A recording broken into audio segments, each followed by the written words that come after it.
حضرت محمد مصطفیٰ صلی اللہ علیہ وسلم کی جو محبت ہے اس کی وجہ سے وہ ان کے پاس طاقت تھی۔ یہ لائبریری جو آپ دیکھ رہے ہیں کسی کے پاس یہ مناظر نہیں ہے، یہ ہمارے لیے بول ٹی وی کے لیے خصوصی طور پر اس کو کھولا گیا اور جب میں آپ کو دکھا رہا ہوں۔ پھر ایک اور جو بات ہے کہ ان کے بالکل جو ان کی جو قبر ہے جہاں پر وہ آرام فرما رہے ہیں، جہاں پر وہ دفن ہے، وہ مسجد کے ساتھ ہی ہے بالکل وہ جگہ، اور ہر وقت وہاں پر لوگوں کا ایک تانتا بدا رہتا ہے، دعا ہوتی ہے، پھول نچھاور کیے جاتے ہیں، ایک غریب فقیر آدمی، اور ہر وقت وہاں پر درود و ثنا، اللہ کی حمد، نبی صلی اللہ علیہ وسلم کے لیے درود، قرآنی آیات اور پھولوں کی پتیاں جو ہیں وہ وہاں پر نچھاور کی جاتی ہیں، اور یہ ایسے وہ مناظر ہیں جو یہ وہ عزت ہے جو اللہ تعالیٰ، بس اس کی یہ حکمت ہے کہ جس کو وہ عزت دے، جس کو وہ ذلت دے۔ بڑے بڑے حکمرانوں کی قبریں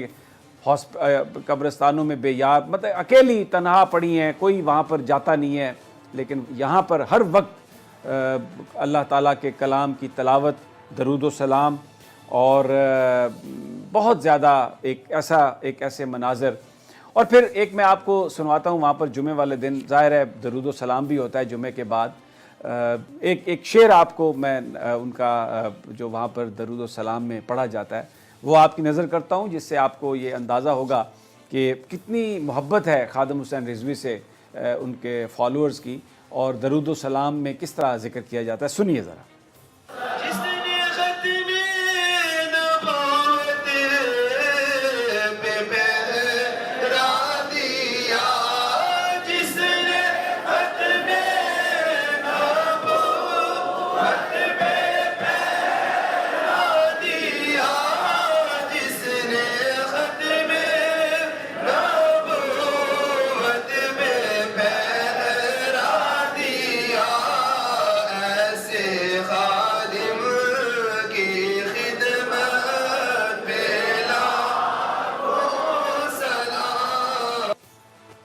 ایک عاشق رسول کا ذکر ہر اس درود و سلام میں وہاں پر آتا ہے جو نبی پاک صلی اللہ علیہ وسلم کے لیے پڑھا جاتا ہے، تو یہ ایک اللہ تعالیٰ کی طرف سے یہ عزت ہے۔ اب یہ سب کچھ کیوں ہے؟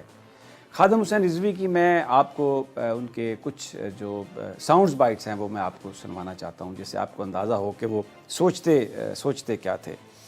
وہ کہتے ہیں کہ میں اس اسلام کی بات کرتا ہوں جو لوگ حالات کے مطابق نہیں چلاتے۔ یہ وہ اسلام کی بات ہے جو لوگ حالات کے مطابق نہیں چلاتے، جو اصل اسلام ہے۔ سنیے کیا کہتے ہیں خادم حسین رضوی۔ پاکستان کیوں بنا تھا اس کا بھی وہ مطلب بتاتے ہیں، اور وہ کہتے ہیں یہ سمجھنا بہت ضروری ہے۔ انہی کی زبانی سنیے کہ وہ کیا کہتے ہیں۔ بھارت جو ظلم و ستم کر رہا ہے، جو وہاں سے ہمیشہ ہمیں جس طریقے سے باتیں سننے کو ملتی ہیں، جو کشمیریوں کے ساتھ ہو رہا ہے، تو اس کا کون جواب دے گا؟ کون اس کا جواب دے سکتا ہے؟ بڑا کلیئر ویژن ہے خادم حسین رضوی صاحب کا، انہی کی زبانی سن لیتے ہیں۔ عام طور پر یہ تاثر کہ یہ کوئی ایک ایسا گروپ ہے جو تشدد پر بیلیو کرتا ہے، جو حکومتوں کو گرا کر تشدد کے ذریعے، اسٹریٹ پاور کے ذریعے ان پر حکومت پر قبضہ کرنا چاہتا ہے، لیکن ایسا ہرگز نہیں ہے۔ خادم حسین رضوی صاحب اس سسٹم پر، الیکشنز پر بالکل بیلیو کرتے تھے، اور یہ میں ان کی گفتگو سنوا دیتا ہوں الیکشن کے حوالے سے۔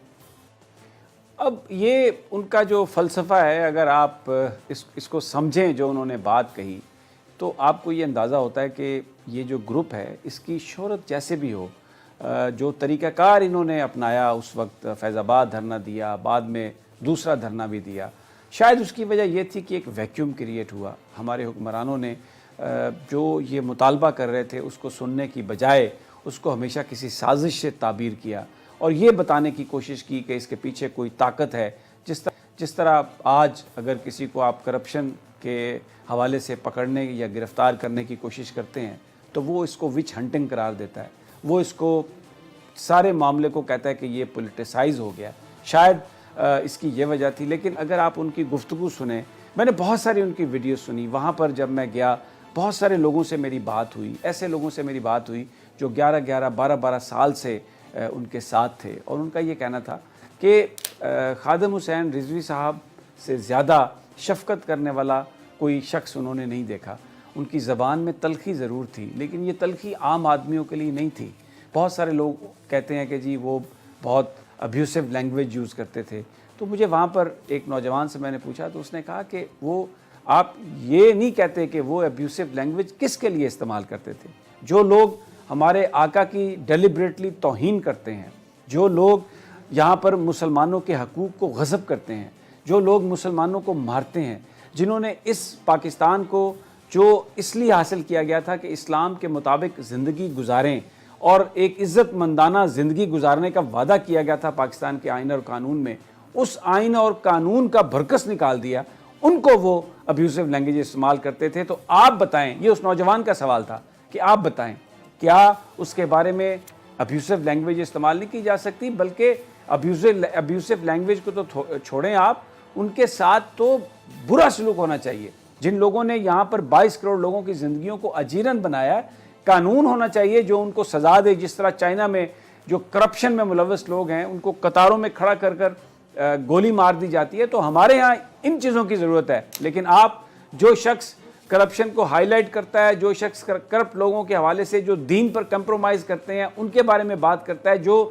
ناموس رسالت کی بات کرتا ہے, اسی کو یہاں پر آپ برا بنا کر پیش کر رہے ہیں. تو یہ ان پر جو الزام ہے وہ بہت ہی غلط ہے. یہ وہاں پر لوگوں کی رائے تھی. اب میں آپ کو سنواتا ہوں سعد رضوی صاحب کے ساتھ جو میری وہاں پر گفتگو ہوئی, جو میرا ان کے ساتھ سوال و جواب کا سلسلہ تھا, وہ کسی ایڈیٹنگ کے بغیر ویسے ہی یہ جمعے والے دن ہم نے ان سے نشست کی تھی, وہ میں آپ کے سامنے پیش کرتا ہوں.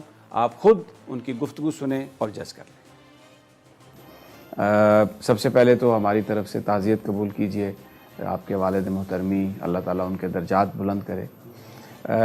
یہ بتائیے کہ بڑی ایک ناگہانی ان کا انتقال تھا, بہت اسپیکولیشن بھی ہوئی اس پر.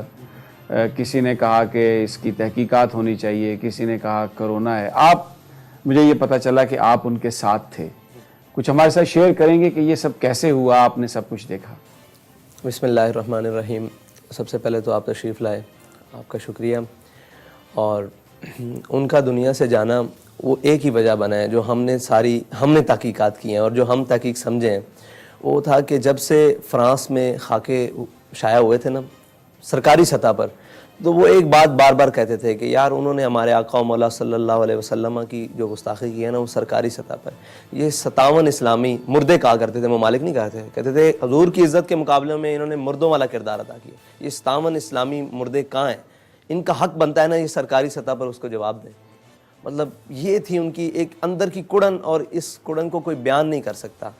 اور ہمارے ایک شاہ صاحب ہیں, وہ اکثر خدمت کیا کرتے تھے, وہ کہتے تھے کہ جب سے یہ معاملہ ہوا تھا تو ان کے کندھے کبھی کمزور نہیں پڑے, اس کے بعد اندر سے وہ جل رہے تھے, اور وہ جلن ان کی موت کا سبب. یہی ان کی اس دنیا سے رخصتی کا. جی بالکل یہی سمجھنا. ورنہ بخار ہوتا ہے نارمل, آپ کی طبیعت زیادہ بھی خراب رہتی تھی, اس سے بھی زیادہ خراب رہی ہے کافی مرتبہ, لیکن یہ اچانک سے بالکل لمحوں کی بات ہوئی ہے.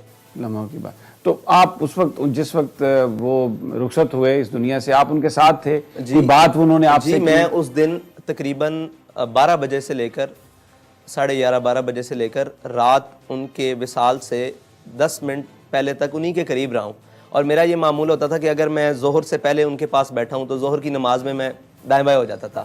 اگر عصر سے پہلے بیٹھا ہوں تو عصر کی نماز کا فرصت آتی تھی. اور ان کی زندگی کی ایک سب سے بڑی خاصیت یہ ہے کہ ہم نے ان کو با اہتمام نماز پڑھتے دیکھا ہے, اتنی بیماری کی حالت کے باوجود. ان کے پاس کوئی بھی بیٹھا ہے, کیسے بھی بیٹھا ہے, جب اذان ہو گئی ہے تو وہ بیگانہ ہو گئے. انہوں نے کہا نماز پڑھو. میں اس دن قریب بیٹھا تھا کہ مجھے وضو کراؤ, نماز پڑھ کے آؤ, بس اتنا وقفہ ہوتا تھا. اور اس دن مطلب انہی کا ایک تصرف تھا کہ میں ہر نماز کے بعد واپس آ کے ان کے پاس بیٹھ جاتا تھا, پھر نئے سرے سے بات شروع ہو جاتی, پھر نئے سرے. اور یہ جتنی جہتیں ملاقات, جتنی نمازوں کا وقت, تقریباً 4 نمازیں اس میں عائشہ سمیت, ان سب نمازوں کے وقفے کے دوران ایک علیحدہ زندگی کے پہلوؤں پر اور علیحدہ معاملات کے اوپر گفتگو ہوئی, جو انشاءاللہ بڑی. زیادہ فوکس کس پہ تھا ان کا؟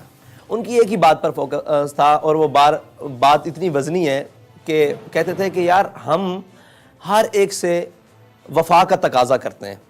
ہم چاہتے ہیں کہ مجھ سے میری اولاد وفادار ہو جائے, میں چاہتا ہوں مطلب ہمارے گھر والے وفادار ہو جائیں, ہم جس کے ساتھ ہوں وہ ہمارے ساتھ مخلص ہو جائے. تو کیا ہم نے کبھی سوچا ہے کہ جن کے ساتھ ہم نے اخلاص کرنا ہے ہم ان کے ساتھ پورا کر رہے ہیں؟ اگر ہم ان کے ساتھ وفا کے تقاضے اور اخلاص کے تقاضے پورے کر دیں, یہ کائنات ساری آپ کے ساتھ وفادار ہو جائے گی. اور پھر لوح و قلم بھی کیا چیزیں ہیں, سارے آپ کے ساتھ وفادار ہو جائیں. ہے ان کی. ان کے بارے میں بہت زیادہ پروپیگنڈا بھی کیا گیا. کہا گیا کہ جناب کسی نے کہا کہ یہ جو فیض آباد دھرنا تھا ایجنسی کے کہنے پہ دیا. کوئی کہتے تھے کہ جی بڑا مال آیا. میں یہاں پر آیا ہوں ابھی, یہ میں نے دیکھا ہے آپ کی یہ جو مسجد ہے, پھر جو گھر ہے 3 کمروں کا فلیٹ. تو یہ بیان فرمائیے کہ وہ خود اس بات پر افسوس کا اظہار کرتے ہوں گے, آپ سے کبھی انہوں نے اس پر بات کی کہ یہ جو لوگ باتیں کرتے ہیں کیوں کرتے ہیں, ان کی کیا وجہ ہے؟ ایسی بات ہے کہ ان کے سامنے بھی آ کر ایک شخص نے کہہ دیا کہ جناب ہمیں نا لوگ تانے دیتے ہیں کہ آپ نے پیسے لیے ہیں دھرنے کے. تو کہتے تھے یار ایک میری بات سنو, ہم نے جیسا دھرنا دیا ہے ایسا کسی نے دھرنا دیا ہے؟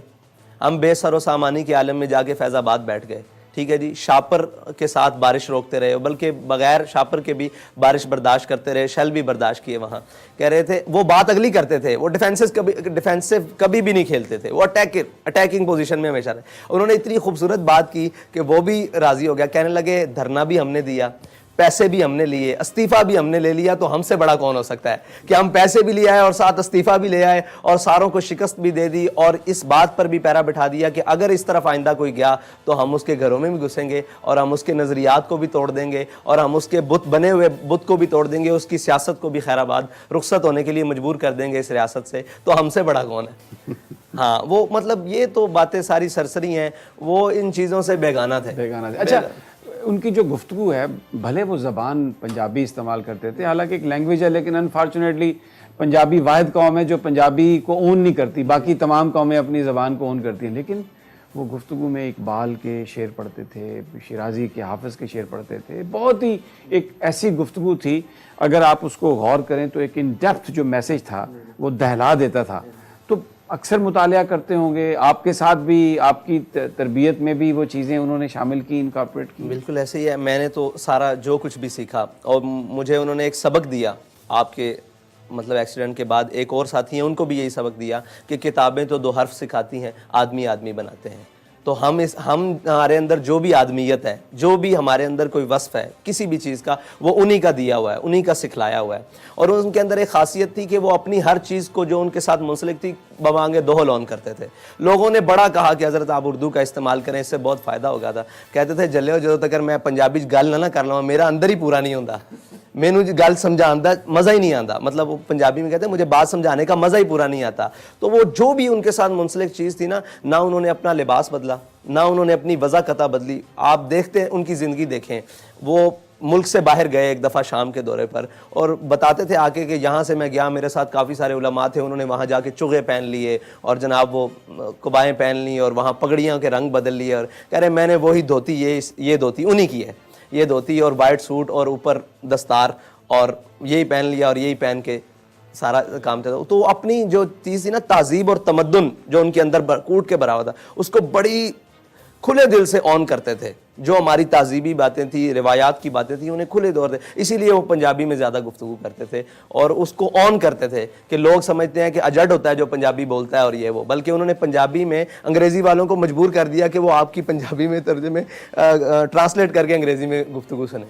اچھا یہ بتائیے کہ انہیں اندازہ تھا جب وہ اتنے بیمار رہے کہ شاید اب وقت رخصت آ پہنچا, گفتگو سے کچھ آپ کو اندازہ ہوا؟ جی میں ان کے قریب تھا, یہ ان کا روحانی تصرف کہہ لیں کہ انہوں نے میرے ساتھ ساری وہی باتیں کی ہیں جو آج رونما ہو رہی ہیں یا آئندہ آنے والے وقت میں رونما ہوں گی. لیکن میرا ایک مرتبہ بھی خیال نہیں گیا کہ آپ دنیا سے جانے کے لیے یہ ساری باتیں میرے ساتھ کر رہے ہیں اور مجھے سمجھا رہے ہیں کہ رشتہ داری کا کیا تعلق ہے, وفاداری کیسے رکھنی ہے, کس کے ساتھ کیسے تعلقات ہیں میرے, ان کے ساتھ کیسا اٹھنا بیٹھنا رکھنا ہے, تمہارے پر یہ ذمہ داری ہیں, یہ ذمہ داری ہیں, یہ ذمہ داری ہیں. اس مطلب تاریخ کے حوالے سے ساری گفتگو انہوں نے میرے ساتھ کی. لیکن میرا ایک وقت کے لیے بھی خیال, ایک لمحے کے لیے بھی نہیں گیا کہ یہ میرے ساتھ ایسی باتیں کیوں کر رہے ہیں, حالانکہ وہ ساری باتیں وہی اسی مقصد کے لیے تھی. اقبال اس سے آگے کی چیز ہے, کہتے تھے اگر یہ ہم ممبر پہ بیان کریں تو لوگ ہمیں ماریں گے. اقبال سے بڑا مولوی کون ہے؟ آپ نے ہمارے معاہدے کے حوالے سے عملی اقدامات کیا کیے ہیں؟ آپ نے ایک قوم سے معاہدہ کیا, ہمارے والد صاحب کی سنت ہمارے سامنے, ہم اسی ٹریک پر چلیں گے.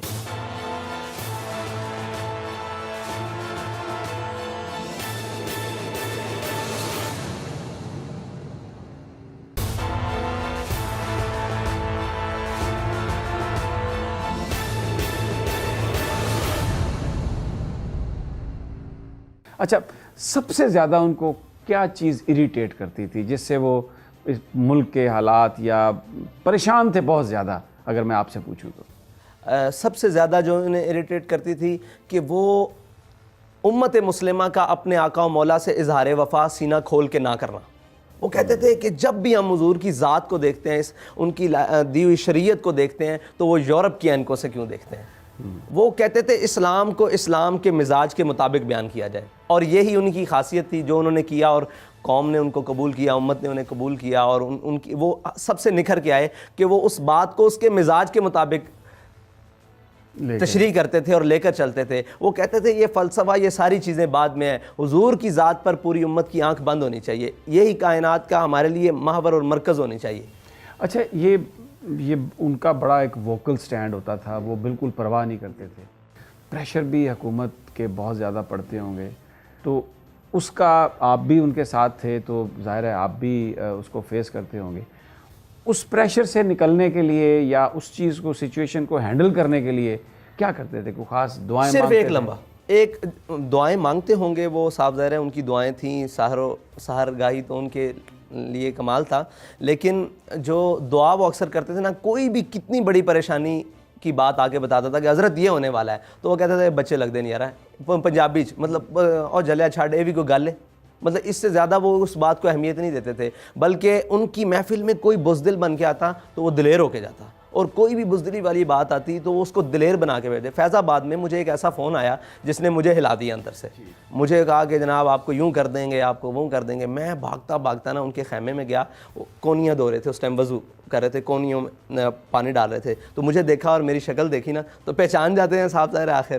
تو مجھے دیکھا تو کہنے لگے کیا ہوا ہے؟ میں نے کہا جی ایسے دے. کہتے ہیں جلیا یہ بھی کوئی گل ہے, جدو اسی کہنے حضور دے نا تے مرن آئے بیٹھے, تو کدوں مرنا, آج موقع مل جاوے تو اس تو بعد بات. تو میں باہر نکلا, مجھے ایسے لگتا تھا میں دو عالم سے ٹکرا جاؤں گا.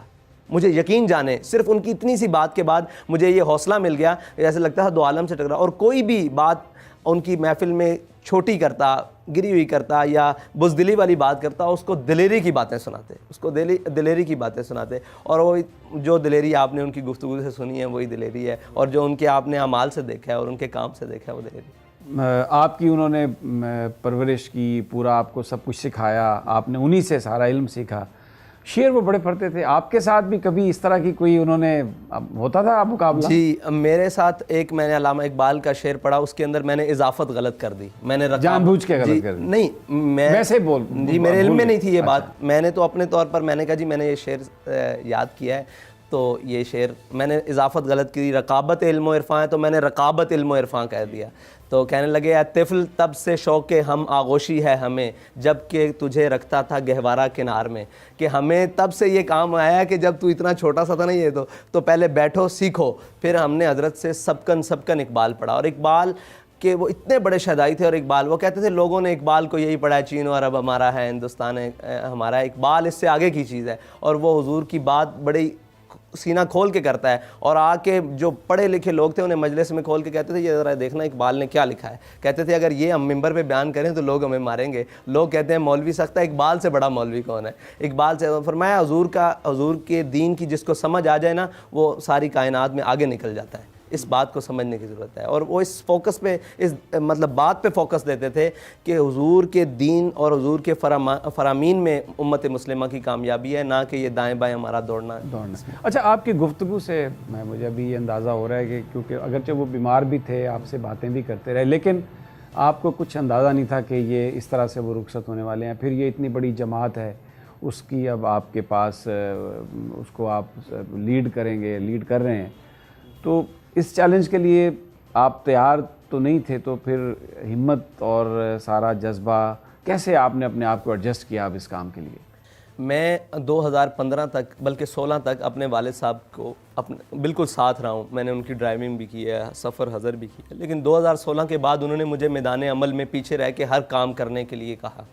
مطلب جو بھی کام ہوتا, جیسے آپریشنل معاملات ہیں جتنے بھی تحریک کے, وہ مجھے کہتے اس کو کہو یہ کرے، اس کو کہو یہ کرے، مطلب خود پریکٹیکلی کرسیاں لگانے تک، ہر معاملات تک. پھر ہر میدان میں مجھے انہوں نے آگے رکھا.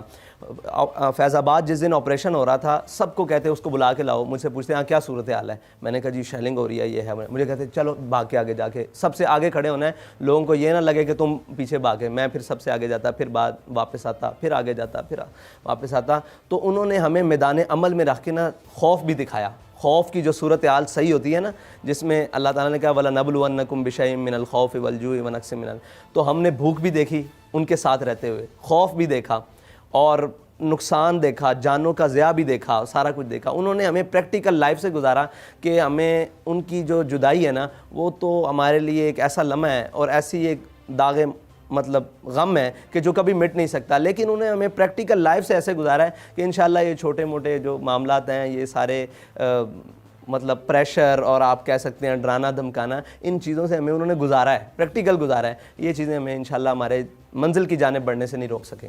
اچھا، اب چونکہ ہر نظر آپ کی طرف ہے اور جس احتجاج کی وجہ سے یعنی وہ بیمار تھے اور اس احتجاج میں انہوں نے شرکت کی، پھر وہ اس دنیا سے بھی چلے گئے، ایک معاہدہ ہوا تھا گورنمنٹ کے اور تحریک لبیک کے بیچ میں. پوری جو اس وقت نوجوان پاکستان کے ہیں وہ اسی کی طرف دیکھ رہے ہیں. سوشل میڈیا پر بھی ہے، 16 یا 15 شاید اس کی تاریخ ہے اگلے ماہ کی.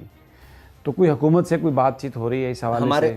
جی، ہمارے نمائندگان کی ان سے کافی ساری بیٹھک ہوئی ہے، تو وہ ہم سے پوچھتے ہیں کہ آپ کا ارادہ کیا ہے. ہمارا سوال ان سے صرف اتنا ہے کہ آپ نے ہمارے معاہدے کے حوالے سے عملی اقدامات کیا کیے ہیں. اگر آپ مطمئن کر لیں، ہمیں دکھائیں کہ ہم نے یہ عملی اقدامات ناموس رسالت کے لیے جو ہم نے آپ سے وعدہ کیا وہاں تک کیے، تو ہم ابھی بھی خواہش کرتے ہیں کہ وہ ہماری بات پہلے سنیں. ابھی ان کے پاس وقت ہے، 1 ماہ کا وقت ہے، اس کے اوپر عملی اقدامات نہ کریں. اگر نہیں کریں گے تو پھر ہمارے والد صاحب کی سنت ہمارے سامنے بالکل واضح طور پر موجود ہے. ہم اسی ٹریک پر چلیں گے.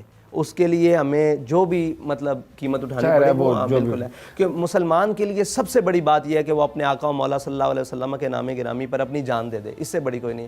آپ دیکھیں کہ ایک عالم ہو، ایک مذہبی آدمی ہو، اس کا سٹانس بھی ناموس رسالت پر وہی ہوتا ہے، اور ایک جس نے کبھی مسجد کی طرف منہ بھی نہ کیا ہو، اس کا سٹانس بھی ایک ہوتا ہے. کیونکہ علامہ اقبال کہہ گیا کہ وہ فاقہ کش جو موت سے ڈرتا نہیں ذرا، روح محمد اس کے بدل. یہ روح محمد ہے، حضور کی ذات جو ہے نا، یہ روح محمد ہے. اس کی ان کی ناموس اور ختم نبوت کے اوپر جو بھی کوئی معاملہ ہوگا نا، یہ امت کھڑی ہوگی، اور امت کا اکٹھا ہونے کا سبب بھی یہی ہے.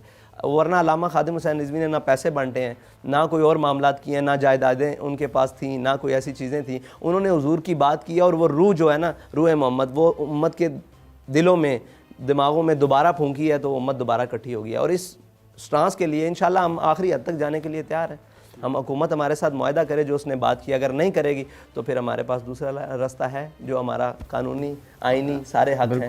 بہت بڑا جنازہ ہے. انہوں نے ہماری نظر میں افراد کی قلت یا کثرت ہیچ رکھی ہے. میں انہیں اس سے آگے کا آدمی سمجھتا ہوں. نظریہ پاکستان کس وجہ سے بنا؟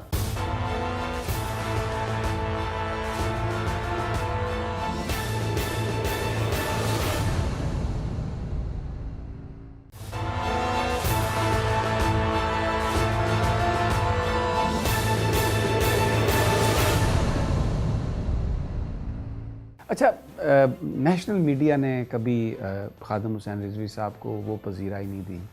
جب وہ احتجاج کی کال کرتے تھے تو خبر تک نہیں آتی تھی. ہر جگہ پر پابندیاں لگائی جاتی تھیں. پھر جب ان کے انتقال کی خبر آئی تو جنازے کا بھی اعلان ہوا، لیکن وہ بھی میڈیا پر بس بہت چھوٹا سا ٹکر کہیں چلا. کوئی کسی نے گاڑی نہیں دی کوئی. لیکن وہاں پر جو لوگوں کا ایک جمع غفیر تھا، تو بہت سارے لوگوں نے اس کی اس طرح سے وضاحت کی کہ امام حنبل سے وہ کوٹ کیا کہ ہمارے جنازے ہماری صداقت کی گواہی دیتے ہیں. تو آپ یہ بتائیے، جب آپ ان کو ان کے آخری سفر کے لیے لے کے چلے اور وہاں پر پہنچے مینار پاکستان، آپ کو امید اور توقع تھی کہ اتنے لوگ آئیں گے؟ جب مجھے لوگوں نے کہا کہ بہت بڑا جنازہ ہے، رستے میں فون کریں بہت بڑا جنازہ ہے، میں نے ان سے کہا کہ پہلے یہ سوچو کہ جس شخص کو ہم جنازے کی طرف لے کے جا رہے ہیں یہ کتنا بڑا ہے.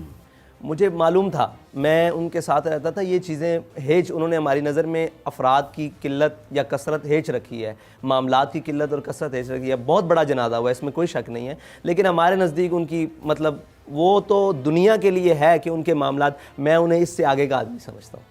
ان کی شان اس سے آگے شروع ہوتی ہے, ان کا مقام اس سے آگے شروع ہوتا ہے. جنازہ کی گنتی تو بعد کی بات, یہ جو ان کے رسم چیلم ہوا ہے اس پر ہی لوگ گنے نہیں جا سکتے اللہ تعالیٰ نے ان کے لیے. تو یہ جو عاشق ہوتے ہیں نا, ان کی باتیں مختلف ہوتی ہیں, اور میں انہیں اس سے آگے کے مقام کا آدمی سمجھتا ہوں. اور بے شک امام احمد بن حنبل نے فرمایا تھا کہ تمہارے اور ہمارے درمیان جنازے فیصلہ کریں گے. تو جتنے بھی آپ نے دور دیکھے, یعنی کہ مشرف سے لے کر اور عمران خان تک, ان سب کو یہ پیغام دیا کہ حق اور باطل کے درمیان اگر تم افراد کی کثرت سمجھتے ہو تو لو, افراد کی کثرت ہمارے لیے کوئی معنی نہیں رکھتی, وہ ہم جب چاہیں اکٹھی کر لیں. اگر ہم دنیا سے جائیں تو ہم ایک پیغام دے کر جاتے ہیں کہ عاشق کا جنازہ ہے. اچھا, آپ کی جو تنظیم, بہت سارے لوگوں کا یہ خیال, آپ نے آپ کی جماعت نے بہت ووٹ لیے, جی جی جی, لیکن شاید ابھی تنظیمی سٹرکچر ویسا نہیں ہے جیسا دوسری پارٹیز کا ہے, جس کی وجہ سے شاید آپ کی حمایت ہے گراس روٹ لیول پر, اس کو آپ ووٹ کی طاقت میں ٹرانسلیٹ نہیں کر سکے. اب اپنی جماعت کو آرگنائز کرنے کے لیے, باقاعدہ پولیٹکس میں لے جانے کے لیے آپ تیار ہیں؟ کوئی آپ کا ایسا منصوبہ پلان ہے کوئی؟ جی بالکل, باقاعدہ پولیٹکس میں تو ہم ہیں, قومی دھارے میں ہم موجود ہیں. ہمارے مخالف قومی دھارے میں نہیں آ رہے, ہم الحمدللہ موجود ہیں. وہ قومی دھارہ یہ ہے کہ ہم الیکشن میں باقاعدہ الیکشن کمیشن میں رجسٹرڈ ہیں. ہم نے 2018 کا الیکشن کنٹیسٹ کیا, اس کے پہلے بھی این اے حلقہ 120 میں نواز شریف کے خلاف, مرحوم کلثوم نواز صاحبہ کے خلاف ہم نے الیکشن کنٹیسٹ کیا. اور جتنے بھی 3-4 تھے نام کے الیکشن کی ضمنی انتخابات. آپ کی جماعت کی بڑی کامیابی تھی, آپ نے بلاول بھٹو کو لیاری میں شکست دی, آپ کے ایک ورکر نے. یہ یعنی میں as a student of politics یہ سمجھتا ہوں کہ یہ ایک سب سے بڑا واقعہ تھا 2018 کے الیکشن کا. جی بالکل, اب واقعہ تو بہت بڑا تھا, اور ایسے بہت سارے واقعات تھے, لیکن وہ نام کے بے دہانی کے اور بے دلی کے, اور جن سے دل لگی نہیں تھی ان کی نظر ہو گئے. اور میڈیا سے بھی ہماری دل لگی نہیں تھی کہ وہ اس بات کو اجالا کر ہی نہیں سکے کہ ایک جماعت جو پہلی دفعہ بڑے الیکشن میں آئی ہے اور قومی الیکشن کا حصہ بنی ہے, اس نے ہر طرف اکھاڑ بچھاڑ کر دی تھی. اس کی خاص وجہ کہتے ہیں کہ میں سمجھتا ہوں کہ وہ ہمارے قائد کا اخلاص تھا, جس اخلاص سے انہوں نے قوم کو ناموس رسالت کا مسئلہ, نظریہ پاکستان کس وجہ سے بنا, پاکستان کا نظریہ اور اس کی بقا کیا, اس کی بقا کا سبب کیا ہو سکتا ہے, اور اس کے بننے کا سبب کیا تھے, اسباب کیا تھے, وہ سارے قوم کو سمجھائے. قوم نے پھر ان کے ساتھ وفا کی, انہوں نے ووٹ دیا. اور انشاءاللہ آپ نے ایک بات کی کہ ہم الیکشن میں ابھی بھی جو ضمنی انتخابات ہو رہے ہیں ملک بھر میں, اس میں تقریباً ہمارے 5 سے 6 کینڈیڈیٹ اتر چکے ہیں, اور وہ اپنی باقاعدہ کمپین کر رہے ہیں. NA75 ہے یہاں ڈسکا میں, PP51 ہے پنجاب, یہاں پھر وزیر آباد میں, نوشہرہ میں, پشاور میں, اس کے بعد کراچی میں PS 88 کا الیکشن ہے. تھر پارکر میں رات ہم نے ٹکٹ جاری کی ہے گل حسن راہیمو صاحب کو, وہاں انشاءاللہ. تو تنظیم کو بہتر بنانے کے لیے میں یہ سوال اس لیے کر رہا ہوں کہ مجھے یہ بتایا گیا تھا کہ آپ جو پارٹی ہے اس میں ڈاکٹرز, انجینئرز اور یوتھ, خواتین, ان کی پارٹیسپیشن کے لیے خاص طور پر آپ وہ جو تنظیمی سٹرکچر ہے اس کو ریفارم کریں گے, اس کو لے کے آئیں گے. جی وہ مجھے 6 مہینے قبل حضرت کے وصال سے, مطلب ہمارے قائد محترم کے وصال سے قبل, یہ مجھے ٹاسک ملا تھا کہ آپ تنظیمی, میں as a deputy secretary general کام کر رہا تھا, تو مجھے یہ ٹاسک ملا تھا. میں نے سندھ, پنجاب, بلوچستان تمام صوبوں کے دورے کیے. اس کے دوران میں نے ونگز کی بات کی, اور اس کے دوران میں نے ونگز کی بات کی, لیبر ونگ, ڈاکٹر ونگ, اساتذہ ونگ اور تاجر ونگز, اور اس کو تمام کو اثر نو جو تعمیر کی, جو محبت والے ہیں, جو اس نظریے سے متفق ہیں, ان کو اپنے پاس لانا, اور ایک پورا اسٹرکچر انشاءاللہ قائم کر رہے ہیں. آپ سے قبل بھی میں نیچے یہی تنظیمی گفتگو کے اندر معاف تھا, اور دوست آئے ہوئے تھے, وہ اسٹوڈنٹ ونگ کے حوالے سے بات کر رہے تھے, تو اس کے اوپر کام جاری ہے انشاءاللہ. کام جاری ہے, کام جاری ہے. آپ کیا میسج کیا دیں گے تحریک لبیک کے لوگوں کو جو دیکھ رہے ہیں آپ کی طرف؟ ظاہر ہے جو ریچ خادم حسین رضوی صاحب کی تھی اس تک جاتے جاتے تو آپ کو بڑا ٹائم لگے گا, کیا میسج آپ انہیں دیں گے؟ دیکھیں ہمارا میسج یہ ہے کہ ہمارے قائد نے ایک بات کی تھی کہ نہ ہمارا مقصد ہے کسی کو گرانا, نہ ہمارا مقصد ہے کسی کو اٹھانا. ہمارا مقصد ہے کہ حضور صلی اللہ علیہ وسلم کا جو دین ہے نا, جس مقصد کے لیے پاکستان بنا ہے. دیکھیں آپ ایک گاڑی لیتے ہیں, گاڑی کے اندر آپ پانی نہیں ڈال سکتے, آپ اس کے اندر پیٹرول, گاڑی کے اندر ڈیزل نہیں ڈال سکتے. یہ ملک بنا ہے اسلام کے نام پر, اس میں آپ سوشلزم چلائیں, کمیونزم چلائیں, سیکولرزم چلائیں, جمہوریت چلائیں, سارا کچھ چلائیں, لیکن آپ اسلامی نظام جب تک اس کو نہیں لاتے, جب تک حضور صلی اللہ علیہ وسلم کے دین کا یہاں پر پرچار نہیں ہوتا یہ ملک بہتری کی طرف نہیں جا سکتا. یہ ملک اس مقصد کے لیے بنا ہے. اور ساری جماعتیں یہی کہتی ہیں لیکن عملی طور پر ہمیں نظر نہیں آتا کہ وہ یہ کام کرتی ہیں. تو اگر کوئی آپ کے ساتھ الائنس کرنے کی کوشش کرے, اتحاد کی کوشش کرے, آپ اپنی جد و جہد پر فوکس کریں گے یا کوئی اس طرح کے ایونیوز ڈھونڈیں گے؟ دیکھیں ہمارے ساتھ ہر شخص وہ آ سکتا ہے جو ہمارے نظریے پر متفق ہے, وہ کوئی بھی ہو, وہ اس نظریے پر آ جائے, ہم اس کے ساتھ الائنس کرنے کے لیے تیار ہیں, لیکن ہم اپنی جد و جہد کریں گے. ہاں ہمارے ساتھ کوئی ملے آ کر اس نظریے پر پہلے کھڑا ہو, پھر باقی باتیں ساری بعد میں. پہلے اس نظریے پر ناموس رسالت, ختم نبوت. ہمارا منشور سادہ سا ہے کہ اسلام, پاکستان اور عوام. اسلام کا نظریہ جو کچھ اسلام نے کہا ہے اس کے مطابق ہو, اور پھر پاکستان جو اس کی بہتری کے لیے کام, اور پھر عوام کی بہتری کے لیے کام. اگر کوئی سوچے کہ پہلے میرے محل بچیں, میرے سوئس بینک کے اکاؤنٹس بچ جائیں, اور میرے جناب سرائے محل بچ جائیں, اور سارا کچھ بچ جائیں, اور بعد میں ان معاملات کی طرف چلیں, تو کبھی تصور میں بھی نہیں یہ بات آ سکتی کہ ہم ان کے پاس جائیں. ہاں ہمارے نظریے پر کوئی آ کر کھڑا ہو جائے, ہم اس کے ساتھ چلنے کے لیے تیار ہیں, بلکہ اس کے جو جوتے ہیں وہ اپنے کندھوں پر رکھنے کے لیے تیار ہیں, اس لیے کہ یہ مشن بڑا پاکیزہ ہے. یہ مشن وہ مشن ہے جس کے لیے قائد اعظم محمد علی جناح نے اتنی جد و جہد کی ہے, جس کا تصور علامہ اقبال نے دیا ہے.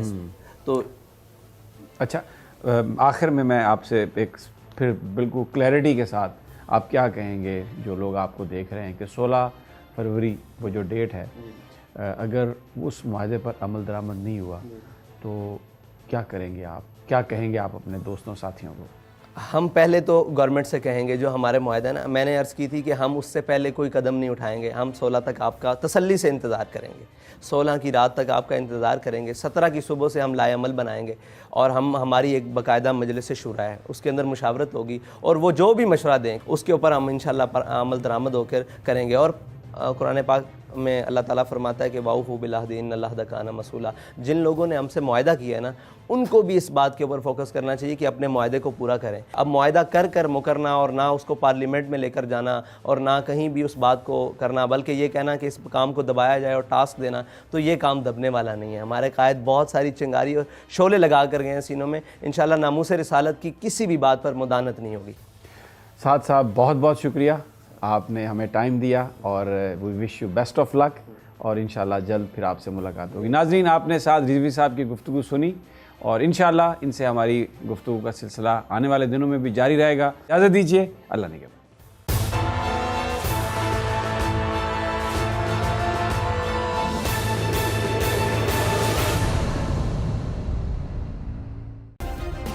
سبسکرائب کریں اور بیل دبائیں تاکہ کوئی خبر رہ نہ جائے.